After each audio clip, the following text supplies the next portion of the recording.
Yves Ferret, Yves Ferret. Yves Ferret, Yves Ferret. Yves Ferret, Yves Ferret, il y a, oui, oui. Il y a eu 2 annonces. 22, Yves Ferret.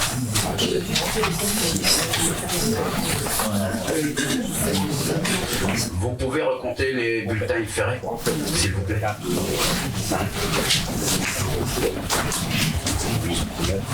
7 blancs. 22. 22 Yves Ferret. 22 Yves Ferret. Et 7 blancs. 7 blancs. C'est ça. Merci. C'est ça. Merci bien.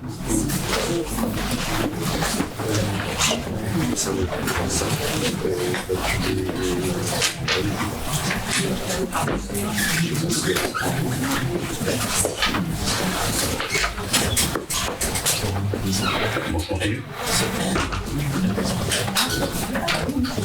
Ah, d'accord, ok. Bon, ben, je crois que le verdict est tombé. 22 voix pour M. Yves Ferret, élu maire.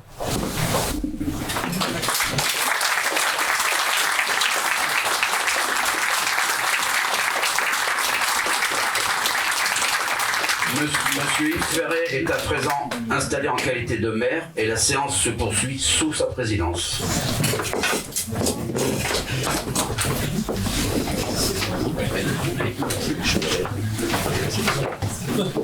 Changer les noms là.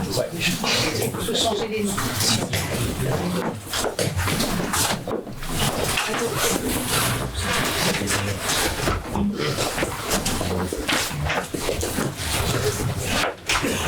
Merci. Alors c'est avec une certaine émotion, un honneur et une fierté au nom de tous tes colistiers, Yves, que je te remets l'écharpe de maire de la municipalité de Metz.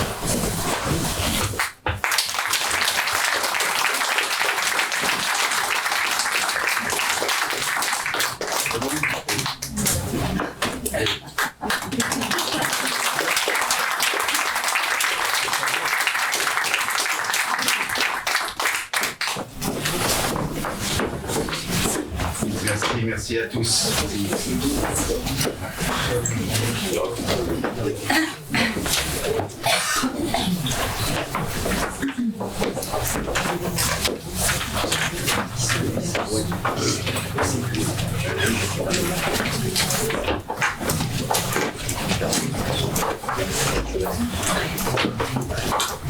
Mesdames, Messieurs les conseillers municipaux, Mesdames, Messieurs, chers habitants, je tiens tout d'abord à remercier Yves Gauthier, le président de Sérence, pour la tenue de ce moment solennel. C'est un signe car, outre le nom, nous sommes nés le même jour, le même mois, tout en te laissant, Yves, le privilège de l'âge. J'ai bien vu. Je ne sais pas qu'il me rattrapera pas tout de suite. En ce début de mandat, je souhaite vous présenter Madame Ricard, directrice générale des services de notre commune. Par son engagement et celui de l'ensemble des agents municipaux, elle contribue à placer notre collectivité dans les meilleures conditions pour agir efficacement au service de nos concitoyens. Je sais pouvoir compter sur leur professionnalisme et leur sens du service.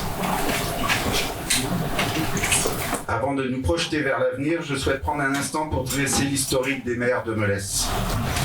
Depuis la Révolution, notre commune s'inscrit dans une histoire républicaine riche.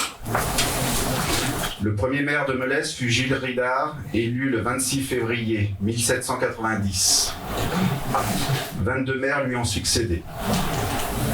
Certains noms résonnent encore aujourd'hui dans notre quotidien, comme Gilles Ridard, déjà cité, Louis Guillet de la Villeneuve ou Ambroise Bigot du Chesnay, devenu nom de rue de notre commune.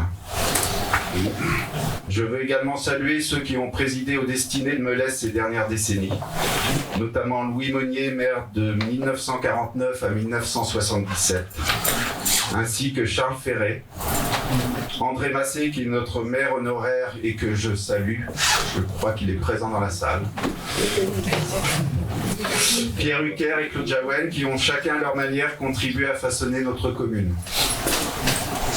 À titre plus personnel, je voulais saluer mon oncle Jean-Claude Agnier, qui est présent ce matin, élu conseiller et adjoint pendant 5 mandats de 1971 à 2001, soit 30 années sans discontinuer. Je souhaite adresser un remerciement particulier à M. Jaouen, mon prédécesseur, pour son engagement total dans ses prérogatives et qui a exercé ses fonctions jusqu'au dernier moment en célébrant ce matin même à 10h des Noces d'Or. Aujourd'hui, les Meulessiennes et les Meulessiens nous ont accordé leur confiance. Cette confiance nous honore, mais elle nous oblige. Elle nous oblige à être à la hauteur, à travailler avec sérieux, à décider avec responsabilité et à agir dans l'intérêt de tous. Je mesure pleinement la responsabilité qui m'est confiée en tant que maire. C'est une mission exigeante, mais profondément passionnante. Je sais pouvoir m'appuyer sur une équipe d'élus engagés, compétents et conscients des enjeux qui nous attendent, et notamment Isabelle Le Marchand à mes côtés. Je souhaitais également citer nos 9 colistiers qui n'ont pas été élus, mais qui nous ont accompagnés tout au long de cette campagne. Jean-Yves Veillon, Sophie Vanier, Michael Lemétayer, Julie Périgaud, Yvonique Pinel, Vanessa Vinatier, Alexandre Sarr, Ludivine Méhard et Pierre Gagnereau. Ils ont été formidables dans leur implication, leurs idées et leur bonne humeur. Nous continuerons l'aventure avec eux. Je forme le vœu que ce mandat soit plus apaisé et placé sous les signes de l'écoute, du respect et du travail collectif. Majorité comme minorité ont toute leur place dans le débat démocratique dès lors qu'il est guidé par l'intérêt de notre commune. Nous aurons à relever ensemble de nombreux défis, mais je suis convaincu que dans le dialogue et l'action, nous saurons construire le Meulès de demain. Enfin, je veux le dire clairement, nous serons les élus de tous les habitants sans distinction. Je vous remercie.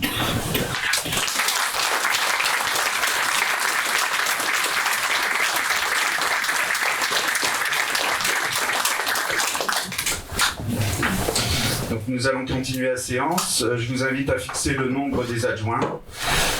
En application de l'article L2122-2 du Code général des collectivités territoriales, la commune peut disposer de 8 adjoints au maximum et elle doit disposer au minimum d'un adjoint. Je vous propose de créer 7 postes d'adjoints. Qui ne prend pas part au vote? Qui est contre? Qui s'abstient? Adopté. Pardon. Excusez, 3 abstentions. Madame Boutzou, Offray, Monsieur Philippe.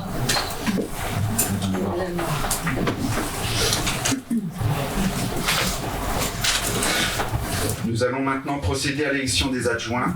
Conformément à l'article L 2122-7-2 du CGCT, les adjoints sont élus au scrutin de liste à la majorité absolue, sans panachage ni vote préférentiel.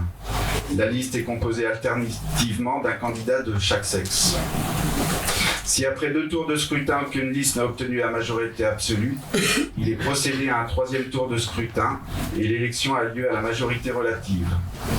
En cas d'égalité des suffrages, les candidats de la liste ayant la moyenne d'âge la plus élevée sont élus.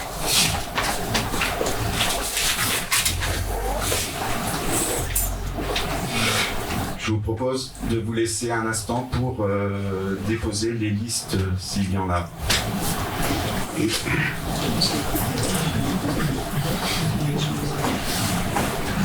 Pour notre groupe, la liste est déjà déposée, pas d'autres dépôts.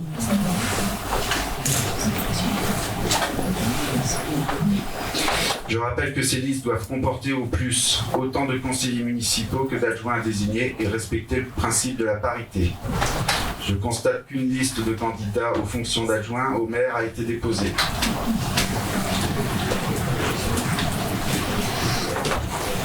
opération de vote, donc toujours en présence des assesseurs, s'il vous plaît.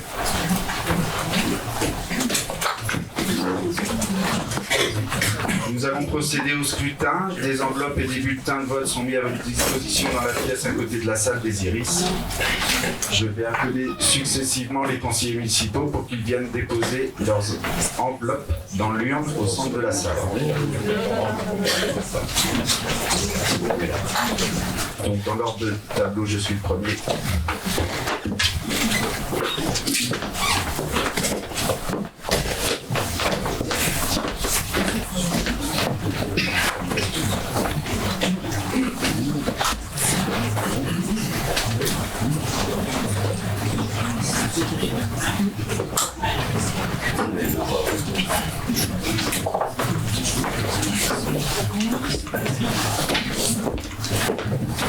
À voter.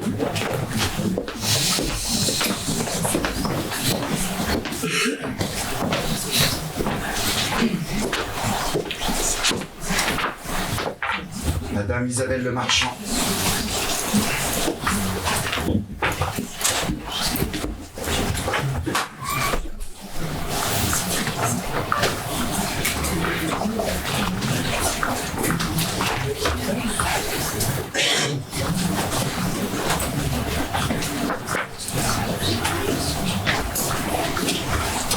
Monsieur Marc-Olivier Ferrand.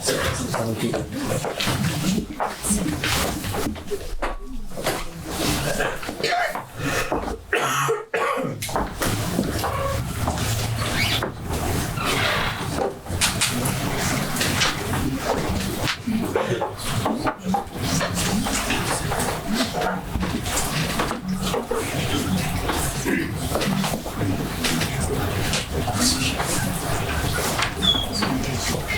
Madame Christelle Renaud. À voter.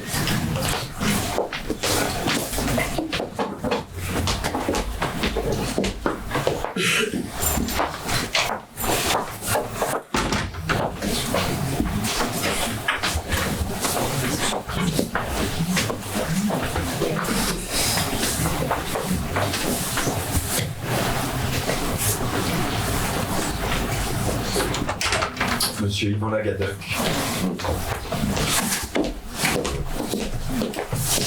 À voter.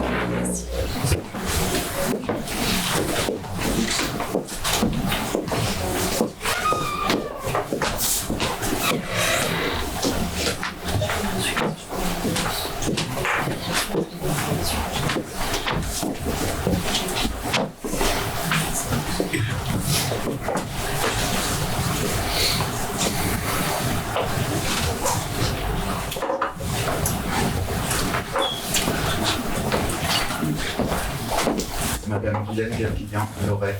À voter.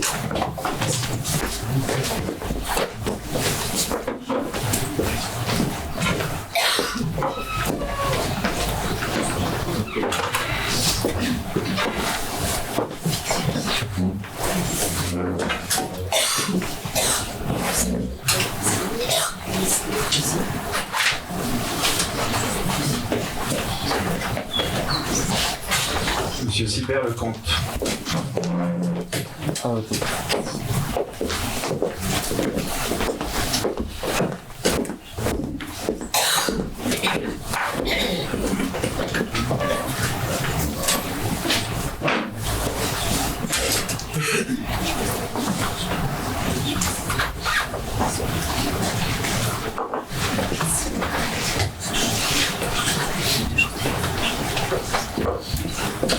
Madame Yolène Tétard, représentée par Madame Le Marchand. À voter.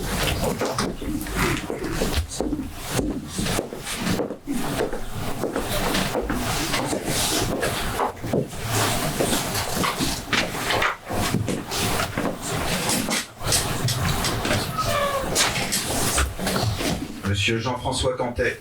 À voter.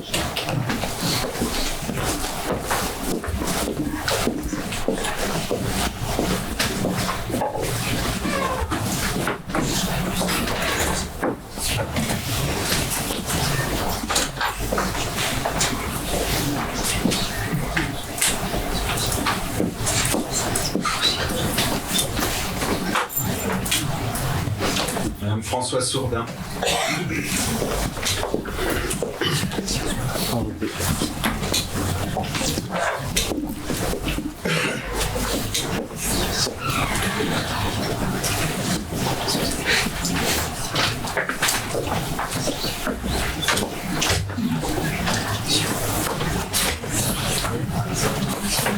Monsieur Florian Vinclair.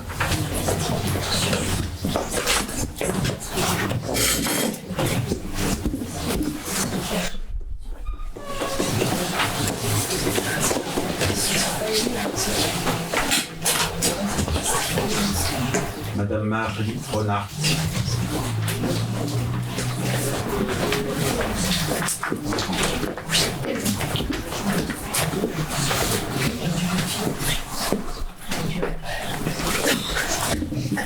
À voter.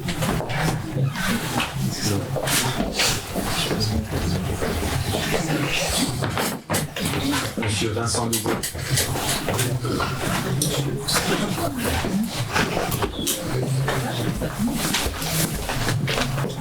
À voter.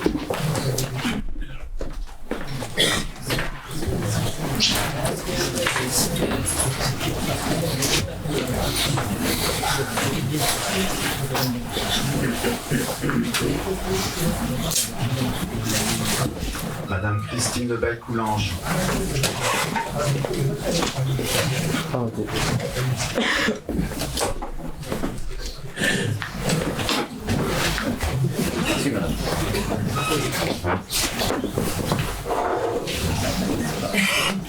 Monsieur Didier Tesley.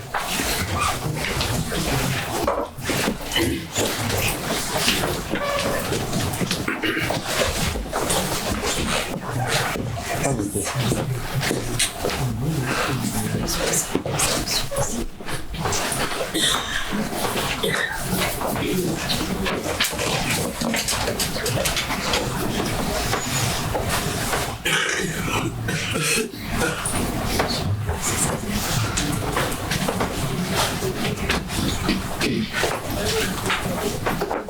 Madame Christelle Barbier. À voter.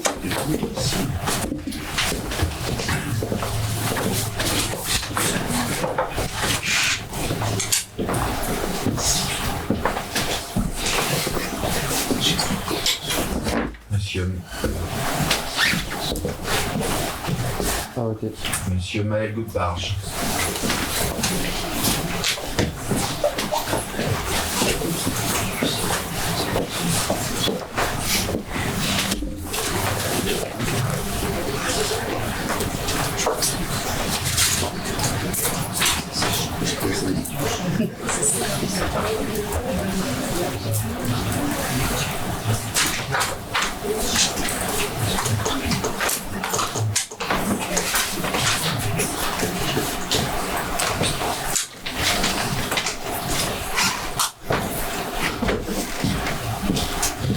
Madame Marina Blondel, représentée par Madame Christelle Barbier.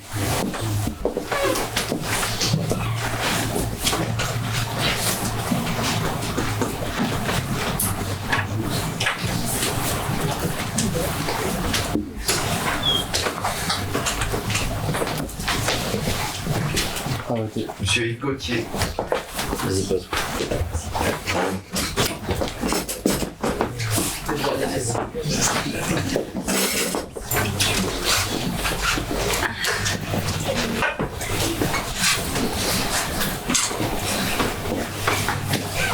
Madame Anne-Thérèse Goujon.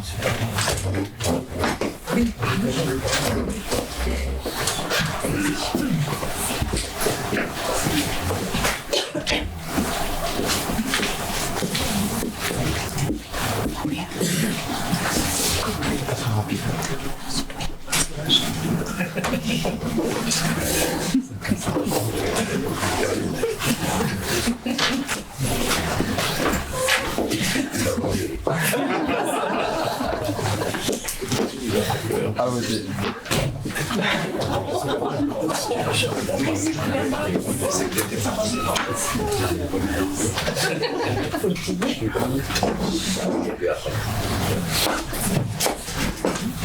dire temps.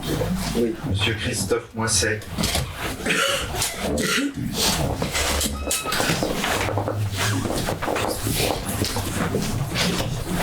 Arrêtez.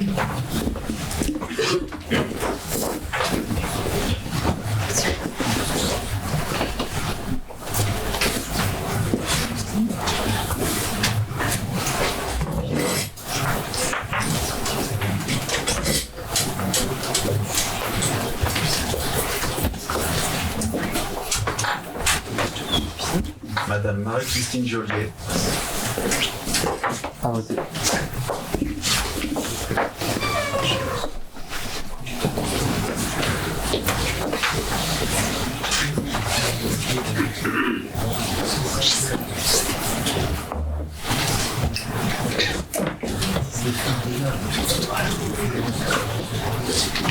Madame Sylvie Virol.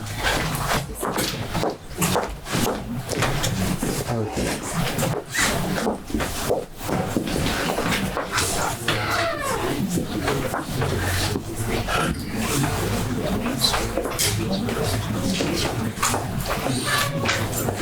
Monsieur Jérôme Cornière. Arrêtez.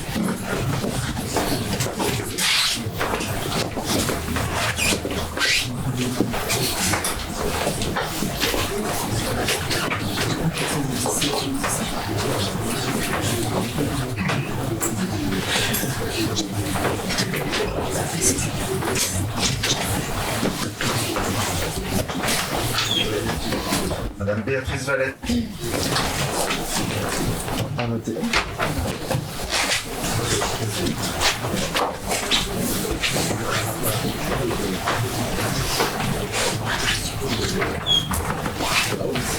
Monsieur Gilles Leroc.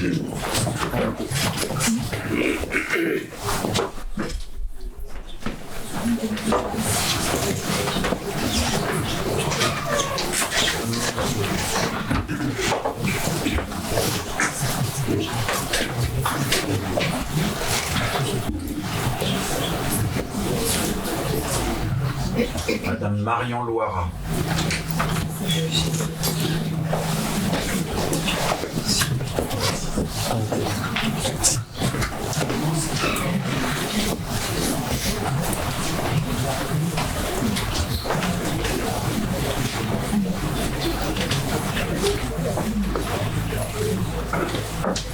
Monsieur Jean-Michel Philly.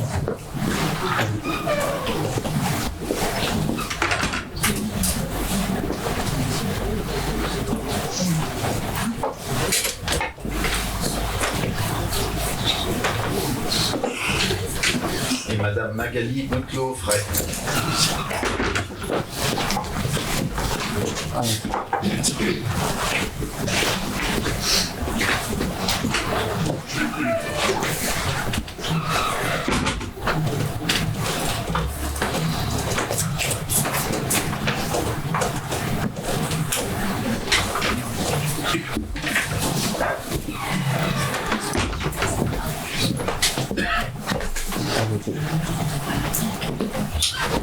Voilà, tous les conseillers présents ayant été appelés pour voter, je déclare le vote clos. Nous allons procéder au dépouillement des bulletins de vote.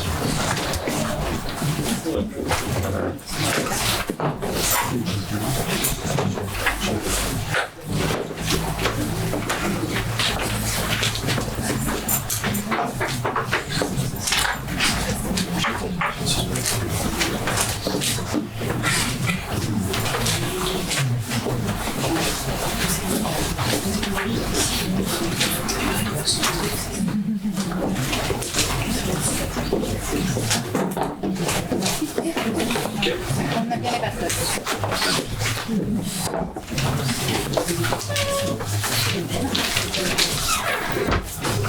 Liste le marchand. Liste le marchand 2. Liste de marchands 3. Vide. Alors, un blanc. Alors, on est à 3. 3 et un blanc. 3 pour liste de marchand, un blanc. 2 blancs. Blanc. 3 blancs. Blanc. Blanc. Blanc. Blanc. Blanc. Blanc. Blanc. Blanc. Blanc. Lys Le Marchand. Le marchand. Le marchand. Le marchand. Le marchand. Le marchand. Lys Le Marchand. Le marchand. Le marchand. Le marchand. Le marchand. Le Le Marchand. marchand.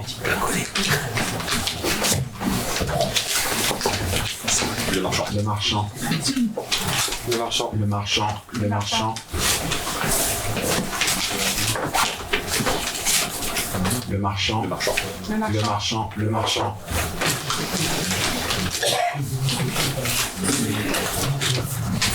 Le Le marchand. marchand. Le marchand. Le marchand. Le marchand. Le marchand. Excusez-moi. Le marchand.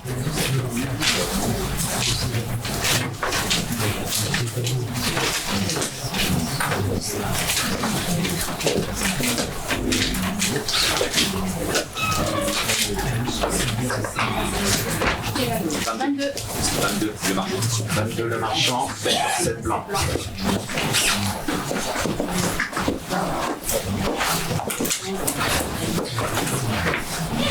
La liste Madame Isabelle Le Marchand ayant obtenu la majorité absolue, je proclame adjoint dans l'ordre du tableau et immédiatement installé Madame Isabelle Le Marchand, première adjointe, Monsieur Marc-Olivier Ferrand, deuxième adjoint, Madame Christelle Renaud, troisième adjoint, Monsieur Jean-François Cantet, quatrième adjoint, Madame Françoise Sourdin, cinquième adjointe, Monsieur Sylvain Lecomte, sixième adjoint, et Madame Guylaine Gapillan-Loret, septième adjoint.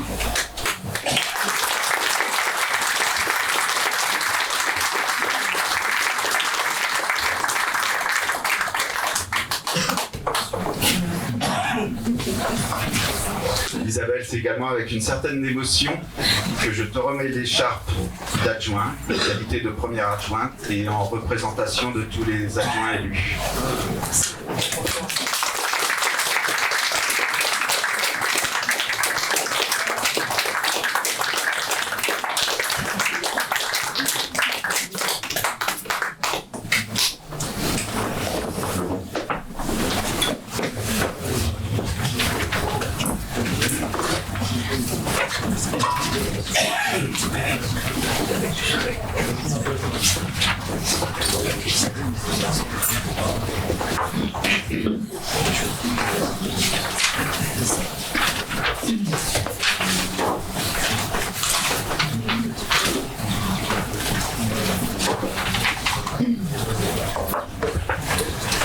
Voilà, je vais vous faire maintenant lecture de la charte de l'élu local. Alors, vu les articles L 2121-7, L 1111-12 à 1111-14 du CGCT, lors de la première réunion du conseil municipal, immédiatement après l'élection du maire et des adjoints, monsieur le maire donne lecture de la charte de l'élu local prévue aux articles susvisés et il remet aux conseillers municipaux une liste de celles-ci. Vous devez avoir sur table la charte de l'élu local. Les élus locaux sont les membres des conseils élus au suffrage universel pour administrer librement les collectivités territoriales dans les conditions prévues par la loi, ainsi que les élus des arrondissements de la ville de Paris et des communes de Lyon et Marseille. Tout mandat local se distingue d'une activité professionnelle et s'exerce dans les conditions qui lui sont propres. Il se traduit par des droits et des devoirs prévus aux articles L 1111-13 et 14. Ces dispositions constituent la charte de l'élu local. Donc article 1111-13 du CGCT. Dans l'exercice de son mandat, l'élu local s'engage à respecter les principes de liberté, d'égalité, de fraternité et de laïcité, ainsi que les lois et les symboles de la République. L'élu local exerce ses fonctions avec impartialité, diligence, dignité, probité et intégrité. Dans ce cadre, il poursuit le seul intérêt général, à l'exclusion de tout intérêt qui lui soit personnel, directement ou indirectement, et de tout autre intérêt particulier. L'élu local veille à prévenir et à faire cesser immédiatement tout conflit d'intérêts réprimé par la loi. Lorsque ses intérêts personnels sont en cause dans les affaires soumises à l'organe délibérant dont il est membre, l'élu local s'engage à les faire connaître avant le débat et le vote. L'élu local s'engage à ne pas utiliser à d'autres fins les ressources et les moyens mis à sa disposition pour l'exercice de son mandat ou de ses fonctions. Dans l'exercice de ses fonctions, l'élu local s'abstient de prendre des mesures lui accordant un avantage personnel ou professionnel. L'élu local participe avec assiduité aux réunions de l'organe délibérant et des instances dans lesquelles il a été désigné. Issu du suffrage universel, l'élu local est et reste responsable de ses actes pour la durée de son mandat devant l'ensemble des citoyens de la collectivité territoriale à qui il rend compte des actes et des décisions pris dans le cadre de ses fonctions. L'élu local déclare dans un registre tenu par la collectivité territoriale les dons, avantages et invitations d'une valeur qu'il estime supérieure à 150 € dont il a bénéficié en raison de son mandat. Ne sont pas soumis à cette obligation déclarative les cadeaux d'usage et les déplacements effectués à l'invitation des autorités publiques françaises ou dans le cadre d'un autre mandat électif. Je vais vous lire maintenant l'article L 1111-14 du CGCT. Les élus locaux peuvent bénéficier du versement d'une indemnité pour l'exercice effectif de leurs fonctions électives et de la prise en charge des frais exposés dans ce cadre, dans les conditions prévues par la loi. Les élus locaux sont affiliés pour l'exercice de leur mandat au régime général de la sécurité sociale dans les conditions définies à l'article L 382-31 du Code de la sécurité sociale et à des régimes spéciaux définis par le présent Code. Les élus locaux bénéficient, à l'occasion de leurs fonctions, d'une protection organisée par la collectivité territoriale, conformément aux règles fixées par le Code pénal, les lois spéciales et le présent Code. Le droit à la formation est reconnu aux élus locaux. Il s'exerce dans les conditions fixées par le présent Code. Le droit à la formation est reconnu aux élus locaux. Toute personne titulaire d'un mandat local bénéficie dans des conditions prévues par la loi de garanties accordées dans l'exercice du mandat et à son issue et permettant notamment de concilier celui-ci avec une activité professionnelle ou la poursuite d'études supérieures. Tout élu local peut consulter un référent déontologue chargé de lui apporter tout conseil utile au respect des principes mentionnés à l'article L 1111-13 du CGCT. Un décret en Conseil d'État détermine les modalités et les critères de désignation des référents déontologues.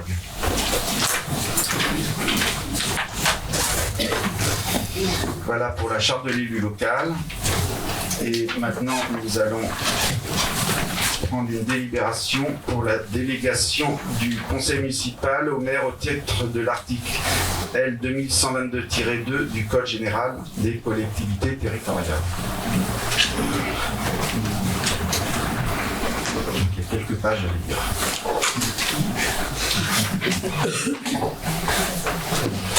Considérant qu'au terme de l'article L 2122-29 du CGCT, le conseil municipal règle par ses délibérations les affaires de la commune, le conseil municipal dispose donc d'une compétence générale pour délibérer des affaires communales.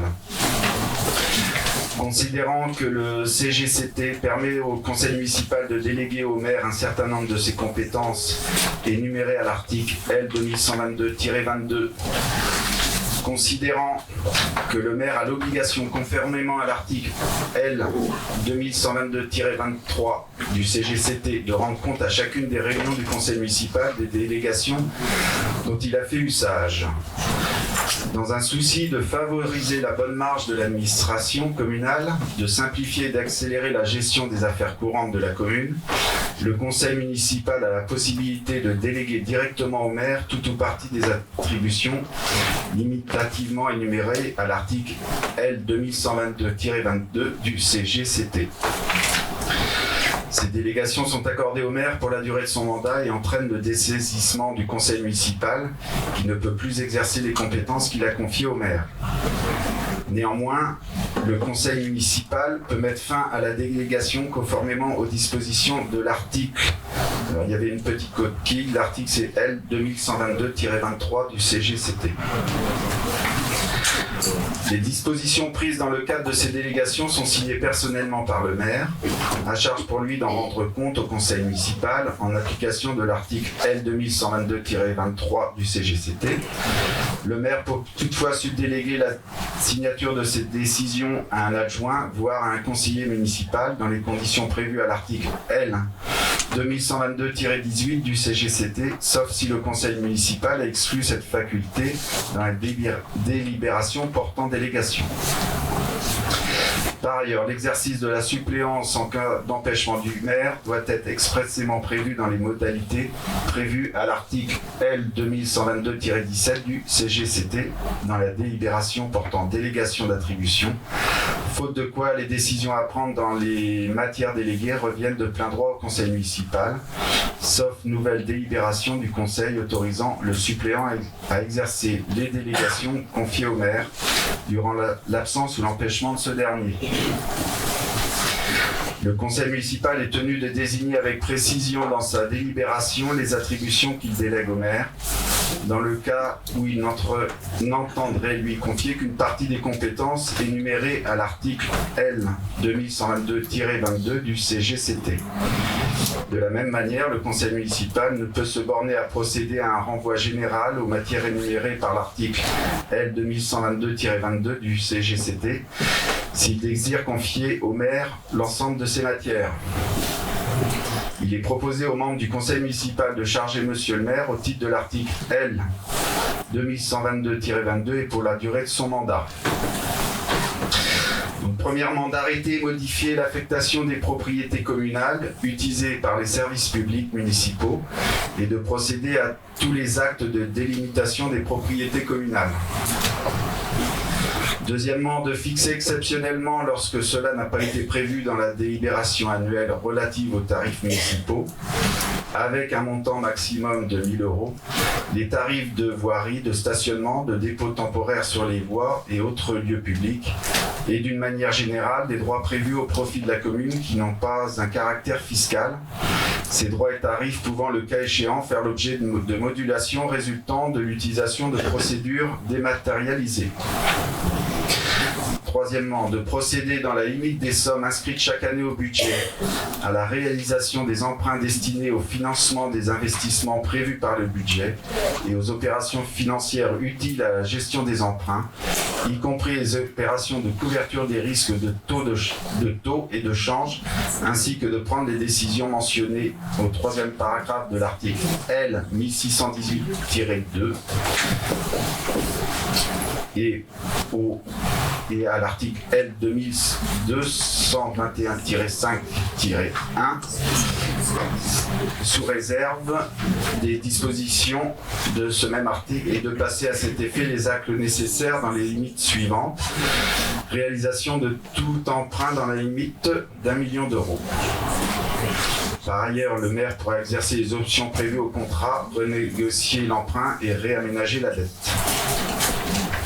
Quatrièmement, de prendre toute décision concernant la préparation, la passation, l'exécution et le règlement des marchés et des accords cadres d'un montant inférieur ou égal à 500 000 €, ainsi que toute décision concernant leurs avenants qui n'entraînent pas une augmentation du montant du contrat initial supérieur à 5%, lorsque les crédits sont inscrits au budget. Cinquièmement, de décider de la conclusion et de la révision du louage de choses pour une durée n'excédant pas 12 ans. Sixièmement, de passer les contrats d'assurance ainsi que d'accepter les indemnités de sinistre y afférentes. Septièmement, de créer, modifier ou supprimer les régies comptables nécessaires au fonctionnement des services municipaux. Huitièmement, de prononcer la délivrance et la reprise des concessions dans les cimetières. Neuvièmement, d'accepter les dons et legs qui ne sont grevés ni de conditions ni de charges. Dixièmement, de décider d'aliénation de gré à gré de biens immobiliers jusqu'à 4 000 €. 4 600, pardon. Onzièmement, de fixer les rémunérations et de régler les frais et honoraires des avocats, notaires, huissiers de justice et experts. 12e, de fixer dans les limites de l'estimation des services fiscaux, les domaines, le montant des offres de la commune à notifier aux expropriés et de répondre à leurs demandes. 13e, de décider de la création de classes dans les établissements d'enseignement. 14e, de fixer les reprises d'alignement en application d'un document d'urbanisme.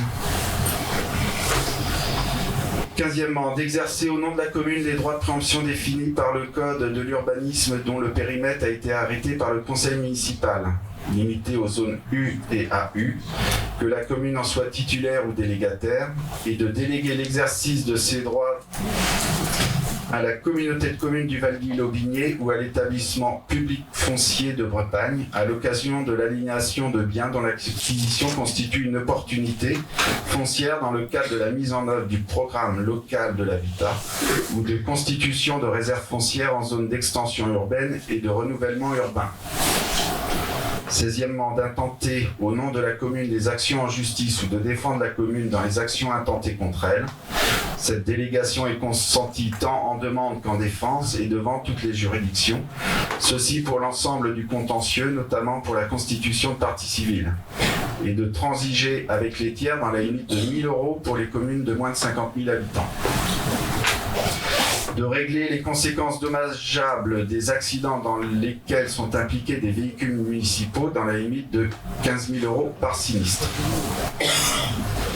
18e, de donner, en application de l'article L324-1 du Code de l'urbanisme, l'avis de la commune préalablement aux opérations menées par un établissement public foncier local. 19e, de signer la convention prévue par l'avant-dernier alinéa de l'article L311-4 du Code de l'urbanisme, précisant les conditions dans lesquelles un constructeur participe au coût d'équipement d'une zone d'aménagement concerté, et de signer la convention prévue par le 3e alinéa de l'article L332-11-2 du même Code, dans sa rédaction antérieure à la loi 2014-1655 du 29 décembre 2014, de finances rectificatives pour 2014, précisant les conditions dans lesquelles un propriétaire peut verser la participation pour voirie et réseau. En 20e, de réaliser les lignes de trésorerie sur la base d'un montant maximum d'1 million € par année civile. 21, d'exercer le délai ou de déléguer en application de l'article L214-1-1 du Code de l'urbanisme au nom de la commune et uniquement au mois de juillet et août, le droit de préemption défini par l'article L214-1 du même code, fonds artisanaux, fonds de commerce, baux commerciaux et terrains faisant l'objet de projets d'aménagement commercial. Vous endormez pas, c'est bon. En 22, de prendre les décisions mentionnées aux articles L523-4 et L523-5 du Code du patrimoine relatives à la réalisation de diagnostics d'archéologie préventive prescrits pour les opérations d'aménagement ou de travaux sur le territoire de la commune et de conclure la convention prévue à l'article L523-7 du même Code. En 23e, d'autoriser au nom de la commune le renouvellement de l'adhésion aux associations dont elle est membre. 24, de demander à tout organisme financeur l'attribution de subventions, tant en fonctionnement qu'en investissement, quelle que soit la nature de l'opération et le montant prévisionnel de la dépense subventionnable. 25, de procéder dans la limite de 1000 m² de surface de plancher au dépôt des demandes d'autorisation d'urbanisme relatives à la démolition, à la transformation et à l'édification des biens municipaux. En 26, d'admettre en non-valeur les titres de recettes et certaines catégories d'entre eux, présentés par le comptable public, chacun de ces titres correspondant à une créance irrécouvrable d'un montant inférieur à 100 €. Qui ne peut être supérieur à un seuil fixé par ce décret. Ce même décret précise les modalités suivant lesquelles le maire peut rendre compte au conseil municipal de l'exercice de cette délégation. Et enfin, d'autoriser les mandats spéciaux que les membres du conseil municipal peuvent être amenés à exercer dans le cadre de leurs fonctions, ainsi que le remboursement des frais afférents prévus à l'article L2123-18 du présent code. Les délégations consenties en application du 3e alinéa du présent article prennent fin dès l'ouverture de la campagne électorale pour le renouvellement du conseil municipal. Il est proposé aux membres du conseil municipal que les décisions prises en application de la délibération soient signées par le maire ou par l'adjoint agissant par délégation du maire. Qu'en cas d'absence ou d'empêchement du maire, les décisions prises en application de la délibération soient signées par un adjoint dans l'ordre des nominations et, à défaut d'adjoint, par un conseiller municipal désigné par le conseil ou à défaut pris dans l'ordre du tableau. Application de l'article L 2122-17 du CGCT. De m'autoriser à déléguer sa signature à la directrice générale des services et au responsable de service concernant le point 4 pour un montant ne dépassant pas 4 000 €. Est-ce que vous avez des questions ?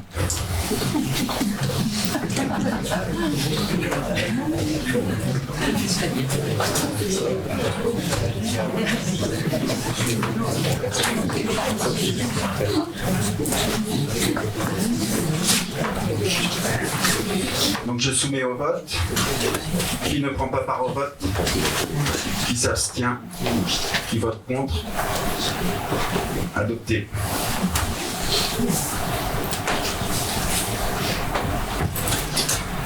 Voilà, nous arrivons au terme de ce conseil. Ah, Madame Virol, pardon, excusez-moi.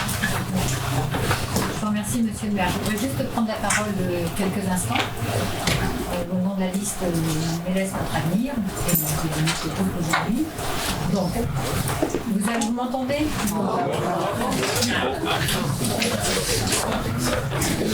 Je vais faire plus fort. Mélès Notre Avenir portera la voix des 997 personnes qui lui ont accordé sa confiance et sera particulièrement attentif aux dimensions suivantes. L'intérêt général associé très étroitement à la participation citoyenne. Le bien commun et sa préservation attachée particulièrement à l'écologie et à toutes les démarches de préservation ou de valorisation associées. La solidarité, parce que chacun doit pouvoir agir et être soutenu dans son engagement. Notre groupe aura à cœur de faire vivre ces valeurs au sein de ce conseil, comme des différentes commissions qui seront mises en œuvre. Notre engagement dans cette assemblée sera constructif au service des intérêts de Mélès et de ses habitants, mais aussi vigilant sur ses valeurs et les actions menées. Nous espérons également qu'il nous sera possible de travailler dans le respect des fonctions et des personnes, et ce, quelle que soit leur place au sein de cette assemblée.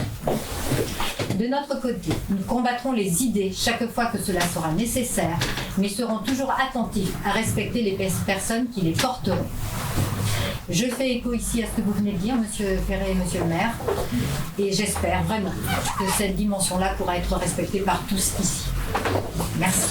J'en suis convaincu.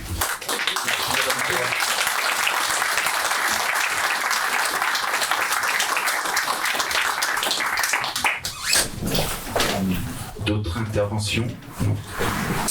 Merci à vous. Je souhaitais encore remercier le public venu très nombreux.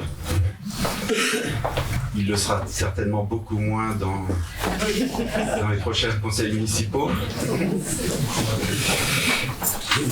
Je souhaitais qu'on fasse une photo de groupe sur les marches de la mairie avec tout le conseil municipal, et ensuite il y aura des photos individuelles.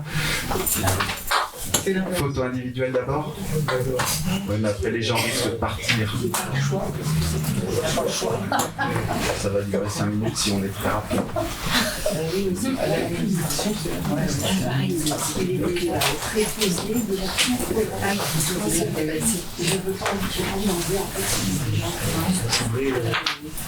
Photo individuelle, on refera peut-être une photo collective après. Oui. Pas forcément, parce que ça va prendre du temps. On va tous sourire. Bon,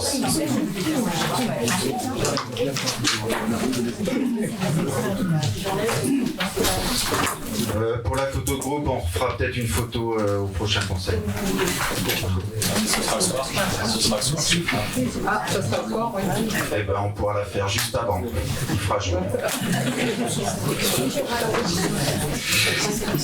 Et ensuite, alors pour la secrétaire, Madame Joliet, et les assesseurs voudraient bien rester. Il y a des documents à signer, ainsi que notre doyen.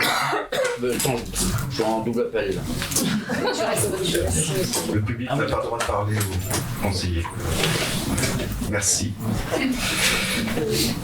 Voilà, je lève la séance et le prochain conseil municipal aura lieu le 13 avril. On vous fixera l'heure exacte.